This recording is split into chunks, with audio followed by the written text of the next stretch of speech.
Have you ever had a dream that seemed impossible to achieve? Alyssa and Aaron Hailey sure did. After years of being active in the educational system, they had a dream that was so big, God himself would have to step in for it to even have a chance. Aaron and Alyssa did not have the time, finances, or resources to make it happen, but they did have one thing, maybe the one thing that really mattered: faith. This couple stepped out and said yes to a calling they believed God put on their hearts, and in response to taking that risk, a miracle happened. A place of refuge was created, and a home for the next generation was born. I was teaching at the middle school. And I was teaching at the elementary school and coaching at the middle school. Yeah, and one of my former students actually was coming to watch a football game that he was coaching, and he came up to me and he was just, dressed in gang attire, and I asked him, I said, hey, why'd you go that route? And he says, Mrs. Hailey, there's nothing else for me here. And we had kind of noticed kids just roaming the streets in the afternoons. There's not much in Armona. We had felt like God was kind of nudging us, like we need to do something else. And we got to do cool things at the school and through the school, but we felt like God was telling us we need to do something more. So we reached out to our superintendent and asked if we could rent the gym at the middle school and just, a couple times a month have kids come and hang out after school and play basketball, and it was super supportive. So we started doing that year one, and that year was just kind of a time to build relationships with the kids. We had about 30 kids show up that year. And it was going well. As we started, meeting there, we recognized we need to focus on more than just giving the kids something to do. We need to give them hope. We need to go and share the love of Christ. Yeah, and as we were getting deeper into our life stories and the volunteers' life stories and their testimonies of how God's been so faithful, more and more kids started showing up. We got down to where it was just Alyssa and I, an older gentleman, and a college student, and for nights where we're having always over 100, getting close to 170, 180 kids, those 2 times a month were the only 2 times we were arguing. So, it was so stressful. Oh my gosh. And anyway, we had just recently started going to a new church, and they had asked, hey, how can we pray for you? We had said we need help with volunteers. The pastor was like, oh, okay, cool. That was it. This pastor and the drummer show up. We're like, we just prayed for more volunteers. They walk in the back door, and we were ecstatic. And then the head pastor, he's like, no, we had a softball game tonight. I'm like, oh, okay. And he's like, but we forfeited so we could come help. And I'm like, and I was so excited. And he said, well, actually our whole team and all of our fans are waiting outside. Are outside ready to volunteer. And so we've been so blessed to where different people from different churches have come in and have really helped, because it is something that there's no way we can do it alone. And so many awesome people have come in and been very helpful. We started talking and praying, and one of us was like, well, what if we opened a community center? And it just started dreaming and writing out our dreams of what that would look like and where we would want it to be. And we specifically said it had to be in between the elementary school and the middle school, because there's one block. And the goal was, if we have it there, kids would walk by there. This can be a safe place. And we thought at the time, well, if we just buy a house and open it up, that should be enough. If only it was that easy. So we actually went and shared with the refuge kids at Open Gym what our dream was and our thought was. And it was so cute, because this group of boys started going house to house and asking around, like, hey, are you going to sell your house? Hey, are you going to sell your house? Yep. And one day we were leaving church and drove through 14th Avenue, which is the main stretch of Armona, and see this for sale sign on the corner of 14th and Pimo, which is that block that we said we really wanted to have the community center on. And for visibility, we were excited because it had chain link fence. We're like, no one in the world would want their backyard to have chain link fence except us, because then everything's visible. We have everything, and so people driving by can get excited and see what's going on, and that way nothing's hidden, so everybody can see it. So we came home. We're like, okay, what do we need to do this? We could pull from this retirement, we could pull from this out of our savings, and because we knew that it not being our primary residence, we would have to have 20% down to put on this house. And so we put in an offer. The offer was accepted, and we had 31 days to raise the down payment for this house. So we just started. We are not video savvy. We use a cell phone to record videos on Facebook. And we started just recording videos of our dream and how people could help partner with us. And long story short, it came down to the night before. And we had $1,750 left out of the $42,000 we had raised. And a neighbor had come and sent me a message and said, "Hey, can I talk to you?" And it was really late at night. And so I went out there, and she said, "I don't know if you know this, but I was involved in a surrogacy, and I just had the baby, and the family gave me an extra gift. And I knew when they gave me this gift, it was supposed to go to Refuge." She said she grew up in Armona, and there was nothing for her there. And when she heard about the story, she's like, "I knew I wanted to give back." And so she goes, "Here's $1,750. And so I just start crying.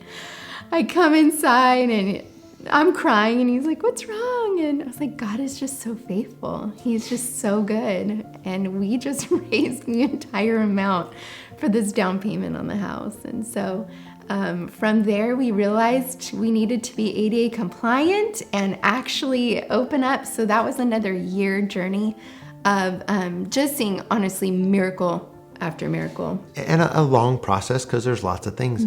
It was going to cost $40,000 to do all the concrete and the ramp. And Bush Construction contacts us and says, "Hey, we want to do the ramp." He's there with his foreman. He looks at things and he pulls them aside, comes back and like, "We want to help with this." I'm like, "That'd be amazing." Yeah, whatever. Like, okay, great. And I'm like, "Well, if you don't mind me asking, could I ask like how much it would cost?" Because we got, our last quote was $40,000. He's like, "Oh no, we're going to take care of this." And they came in. He's like, "We don't have anything going on next week, so Monday morning we'll be here." Sure enough, they showed up. They leveled everything. They did all the dirt, and they went and poured us beautiful concrete. And that was the biggest step towards getting us going towards ADA compliance. So in September of 2020, we officially opened Refuge House. We're able to provide homework help for kids, mentorship. Some of the activities that kids can do, like at Refuge House, because Refuge House is 3 to 7, Monday, Tuesday, Thursday. And some of the things, we have basketball outside. We have 3 courts, so half court game or a full court. We have foosball, there's cornhole. We have the arcade basketball game, which I'm a large fan of. We have giant Jenga, giant Connect 4, air hockey, ping pong, tons of board games. We have arts and crafts too. We do have Wi-Fi also. All this to the kids, and we tell them all, "Hey, this is all free for you guys. So you go invite a friend, bring them over." Hygiene station for kids to be able to take hygiene bags home if they can't afford, shampoo, conditioner, the basic items. We also feed them dinner each night that they come. And the thing is it's been something that we have to realize, because there was a little girl that came in just yesterday, and she was like, "Well, can I take this with me?" And my first instinct is, well, no, I want you to stay. Well, found out what she did was she actually asked for a few things, took them home, because they're experiencing something. It's a single parent family, and they're having a tough time. She took the food home, provided for some siblings, and then came back. So it's just been cool because of people that have been able to that have donated and helped out. We've been able to go and get these groceries and get snacks and get things to go and to help provide. And if we're going to be God's hands and feet, we just want to be obedient. And it's been exciting. And every season we also do a clothing distribution where we gather donations throughout the season, and then we set out multiple tables and give away food and clothes 4 times a year. So families can come. They don't have to be Refuge families. Any families in the community can come and get clothes for themselves as grown-ups, all the way down to school-age children. Our main mission is to really teach these kids that there is hope in Jesus, and that what they see around them, their family situations or struggles that they've seen their parents walk through, they have the opportunity to surrender their lives to the Lord and walk in the journey that God has for them. And it's been really neat we really preach that we are a second family for these kids. We are a refuge family, and these are your brothers and sisters that you get to grow together with.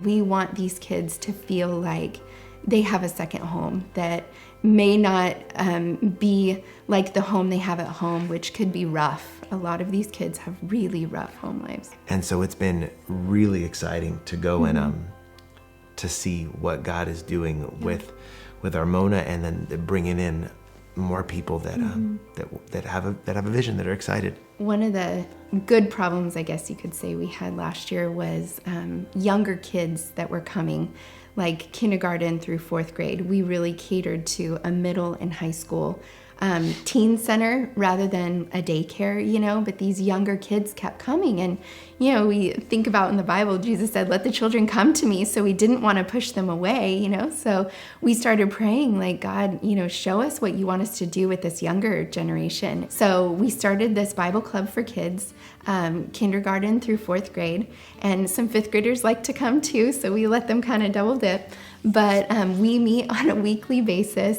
And that's been so fun, just to have a new set of volunteers and a new group of kids that are growing in their walk with Jesus too. Also, we've been praying for just future dreams and branching deeper into the community. And we haven't really been able to do it because we've both been working full-time jobs. And so this past spring, we had prayed for some wisdom in making a change in our family life, and decided it was time for one of us to step away from education. And we both played some tug of war with that for a little bit. Now I can go and be able to do refuge, full-time, and be able to go and to pray and do some of the not so exciting things, like with the accounting stuff and all these things, and grant writing and the stuff that is definitely not super exciting. However, it's all stuff that's got to get done.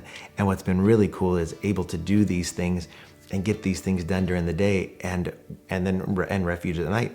But the thing is that once refuge and stuff is done, then it's like I get to see my family too, which has been incredible, because what I never wanted is I didn't want our ministry to go and take away from our children.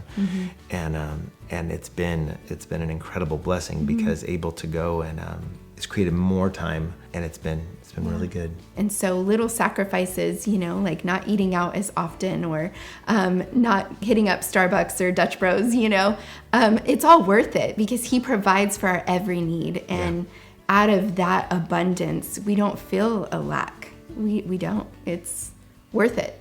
He's worth it. And if I could add one more thing, raising our children in the mission field has been an amazing experience. Watching these kids, our kids, side by side, playing Uno, wanting to play basketball, our little 5-year-old begging to play basketball with those high school boys. In tears if he can't play. Yes, and just big brothers and big sisters that they're establishing, and they're able to bring light at their little young ages. And I think, when people go into ministry or go into a mission field, a lot of times it's like, well, how am I going to balance, work and family? But if you bring your family into the mission field with you, it can be a beautiful learning experience for them. And we've really enjoyed bringing our kids alongside this journey with us too. So some of our future dreams, we would like to extend our ministry beyond just youth and children into the homes of these kids, meeting their individual needs, because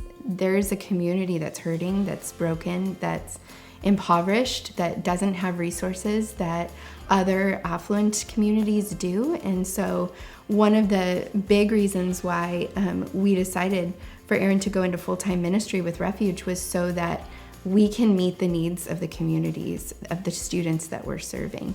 And, go and pray for them and find out what house needs they have, what car needs they have, what lawn needs. He had a group of kids and him go and take care of lawns in the neighborhood just because these families are overwhelmed. They're hardworking. There's a lot of migrant families in the community of Armona, and so the kids are having to raise themselves and their little siblings because their parents are out working, just trying to put food on the table for them. So that's our big dream, is to transform not just the youth and children for Jesus, but this entire small community of Armona. When you say yes and you are all in for Jesus, what a wild and messy and beautiful life you can live. I mean, his faithfulness has been seen time and time and time again when we have said we're all in. And that's, we made shirts for Refuge that say Refuge all in, and then on the back it says he's worth it. And that's so true. When we go all in for Jesus, he is worth it and he is faithful, and we're not anything special. God placed a dream inside our hearts and we said, yes, do it, Lord. And here we are. And it feels amazing to see that just saying yes could lead to all of this. And simple, like obedience, because it's like when we go and we be quiet and we listen sometimes, because we pray a lot, but sometimes being able to take that time and listen to what God's saying, like through quiet times, like that's what led to us doing foster care both times. That's what led to us adopting our son. That's what led to Refuge. I mean, like it's been times where we've been quiet and really trying to dream and watching what God's provided. And the thing is God gives all of us based on our strengths and our skill sets. God gives us all things to go and to help further his kingdom and love people. These kids don't need anything special. They just need a person to know that they care. And watching them change just by having a grown-up sit down and play Uno with them and talk life, or play basketball and talk life with them. It's not hard to make a difference in these kids' lives. They just need a caring adult. And most of these kids don't have that. And so when we're able to provide that, seeing them flourish and their lives change, it's incredible.